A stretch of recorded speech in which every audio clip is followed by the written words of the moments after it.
আল্লাহ পাক রব্বুল আলামিন যখন আসমানকে দিতে চাই, তখন বন্ধুরে আসমান কোরআন নিতে চায় না। তখন আল্লাহ পাক রব্বুল আলামিন জমিনকে ডাক দিয়ে বলেন, জমিন কোরআন নিবে কি নিবে না? তখন জমিন আল্লাহর কাছে ডাক দিয়ে বলেন, আল্লাহ গো, তোমার এই কোরআন প্রথম মাখলুক আসমানকে দিতে চান, আল্লাহ কোরআন আসমান নিতে চাই না।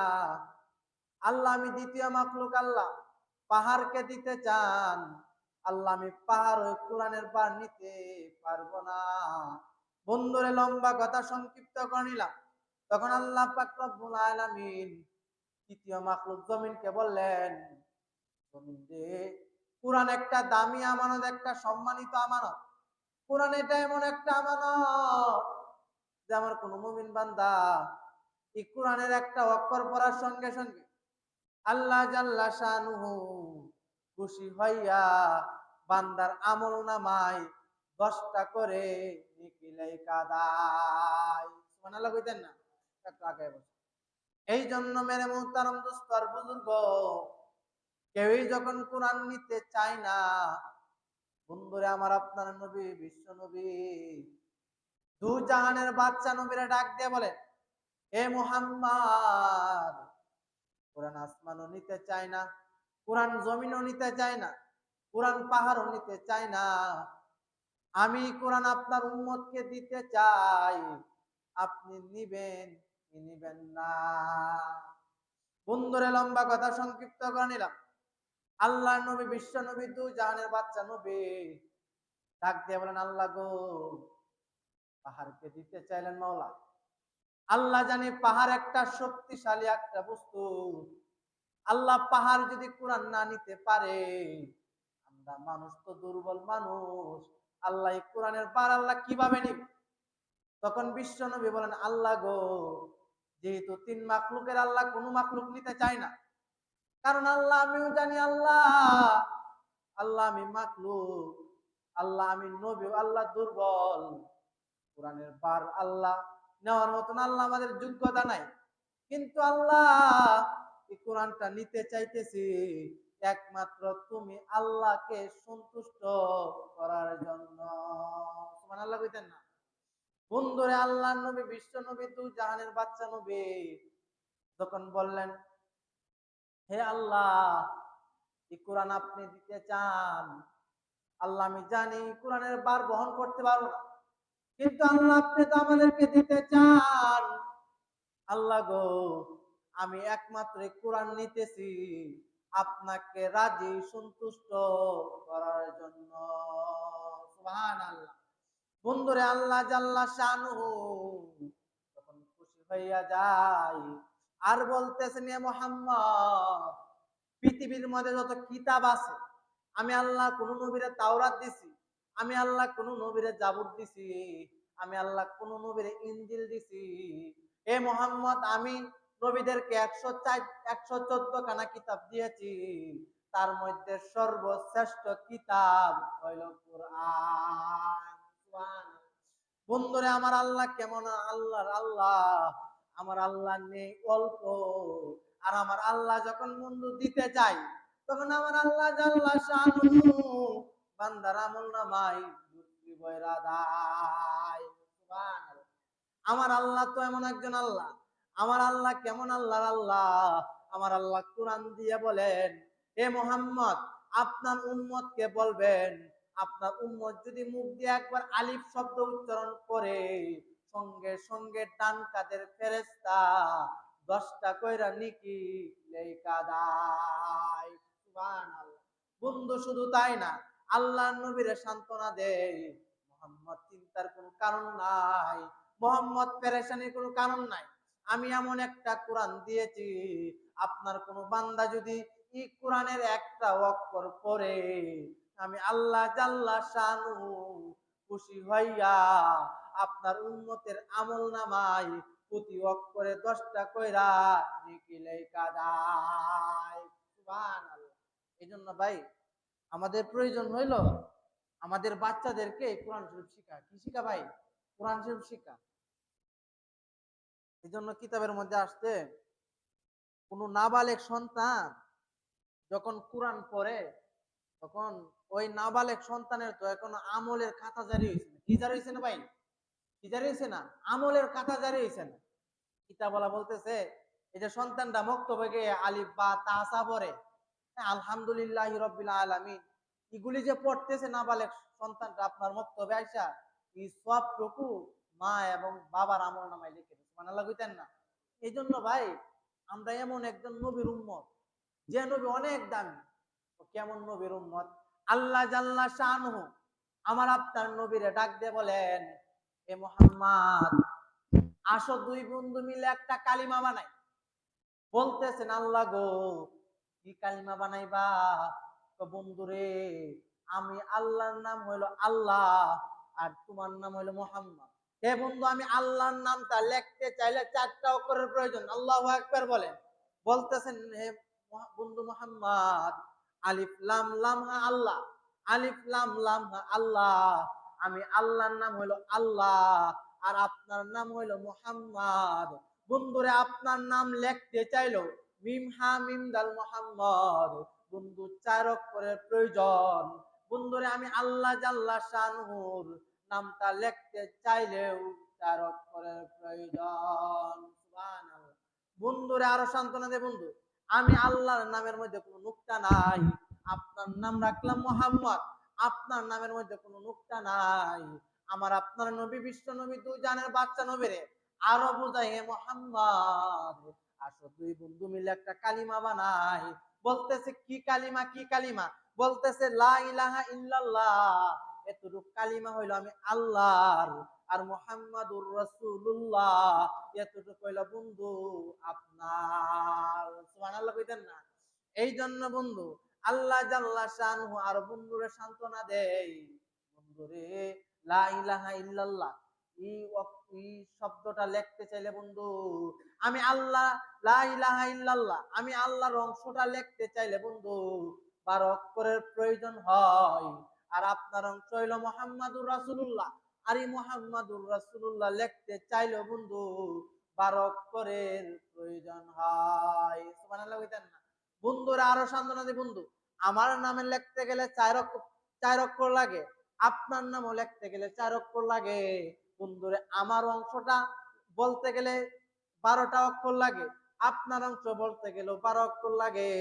বন্ধু, আমার অংশের মধ্যে কোনো নুকতা নাই, আপনার অংশের মধ্যে কোনো নুকতা নাই।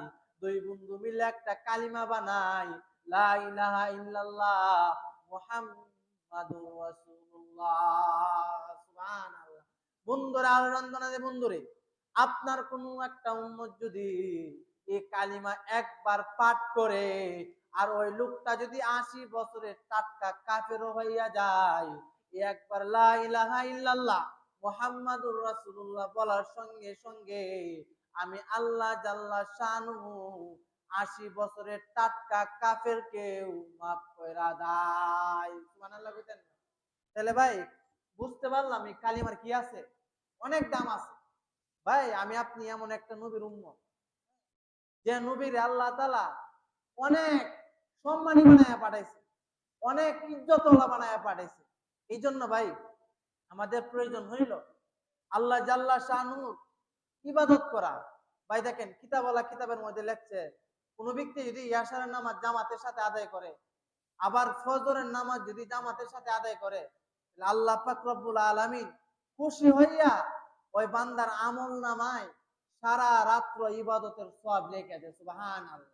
এই জন্য বন্ধুরা, লম্বা কথা সংক্ষিপ্ত করে নিলাম, আল্লাহর নবী বিশ্ব নবী, দুই জাহানের বাচ্চা নবী, যে নবীর কারণে আল্লাহ জাল্লা শানুহু বন্ধুরে আসমান বানাইলেন, যে নবীর কারণে আমার আল্লাহ জমিন বানাইলেন, যে নবীর কারণে আমার আল্লাহ পাহাড় বানাইলেন।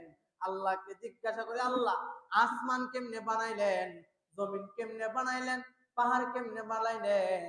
তখন আল্লাহ উত্তর দেয়, কুল ইন্নামা আমরুহু ইযা আরাদা শাইআন আইয়াকুলা লাহু কুন ফায়াকুন। আমি আল্লাহ আসমান বানাইতে চাই, তাতেও আমি আল্লাহ হাত লাগাই না।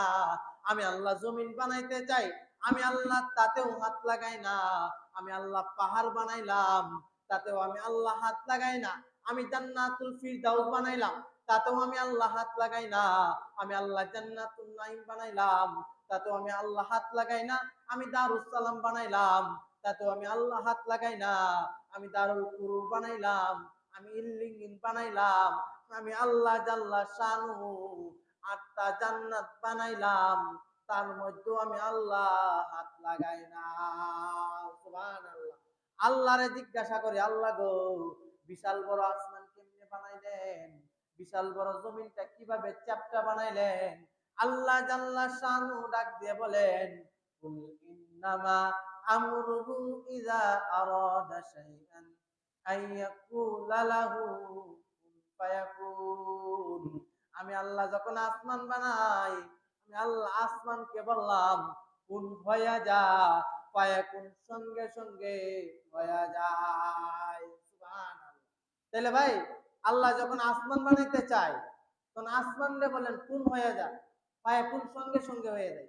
জমিন বানাইতে চান আল্লাহ, জমিনটা বললেন কুন হয়ে যা, ফায়াকুন সঙ্গে সঙ্গে জমিন হয়ে যায়। সুবহানাল্লাহ কইতেন না? আর একটু জুড়ে বলেন সুবহানাল্লাহ।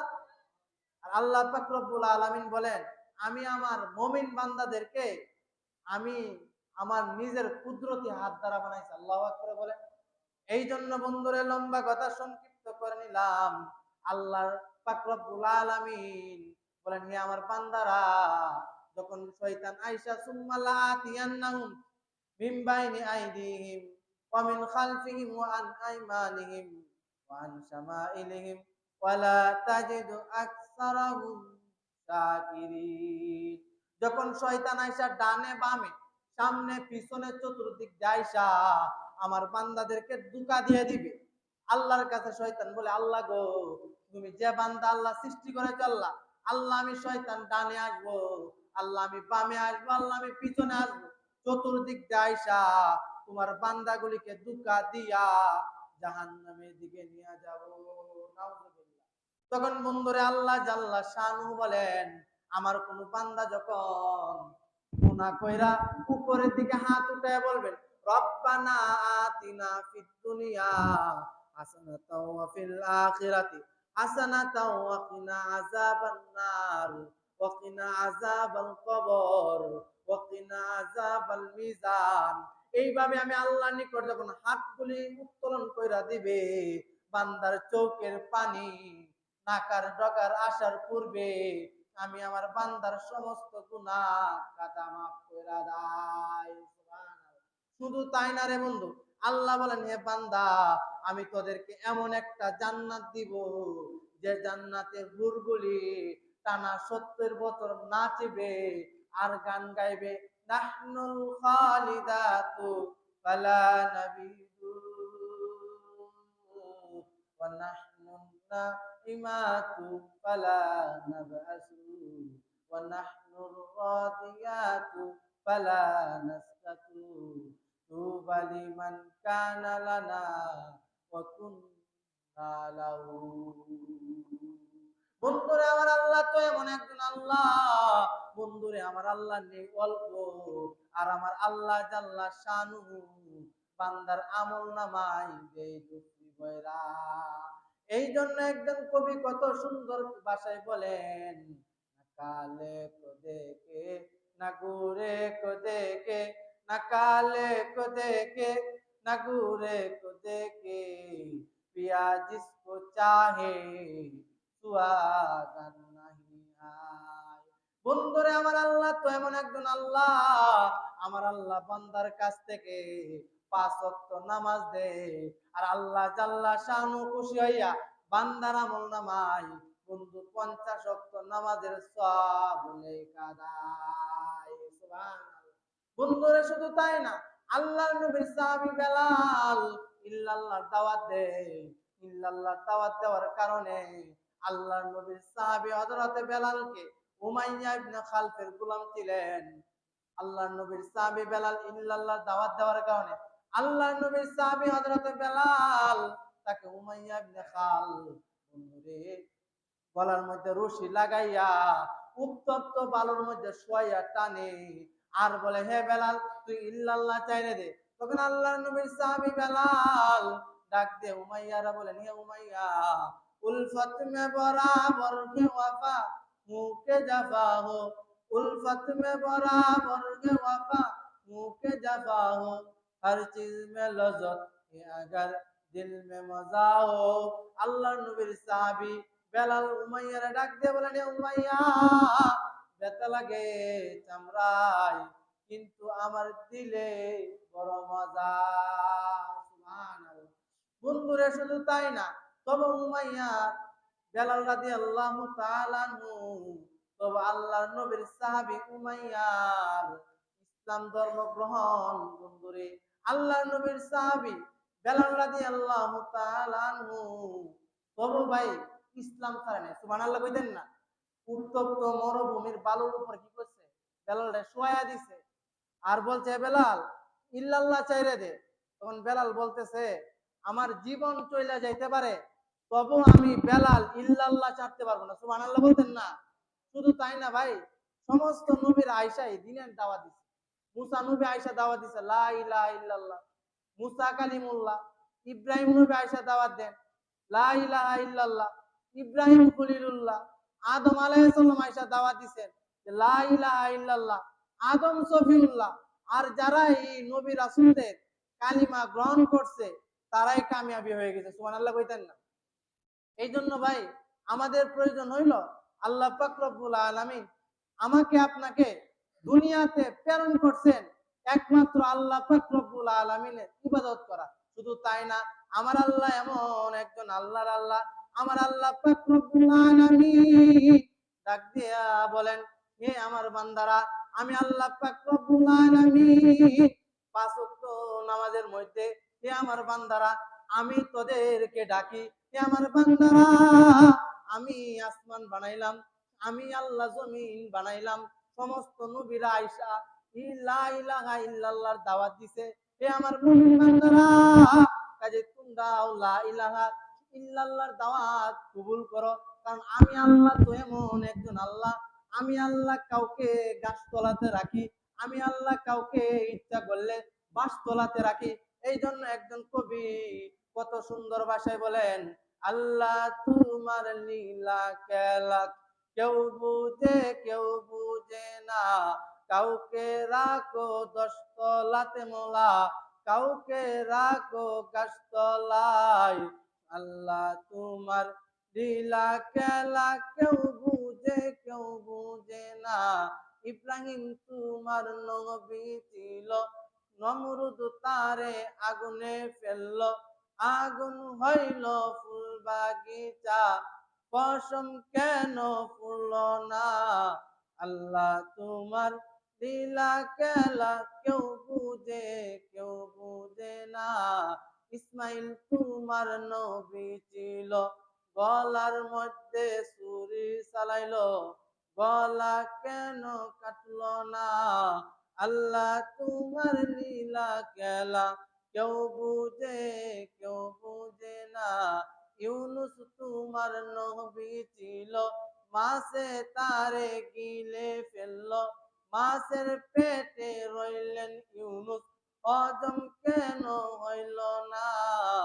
আল্লাহ তোমার লীলা খেলা কেউ বুঝে না। এই জন্য বন্ধু, আমার আল্লাহ কেমন একজন আল্লাহ, আমার আল্লাহ নেই অল্প, আর আমার আল্লাহ যখন দিতে চাই তখন আমার আল্লাহ দেয়।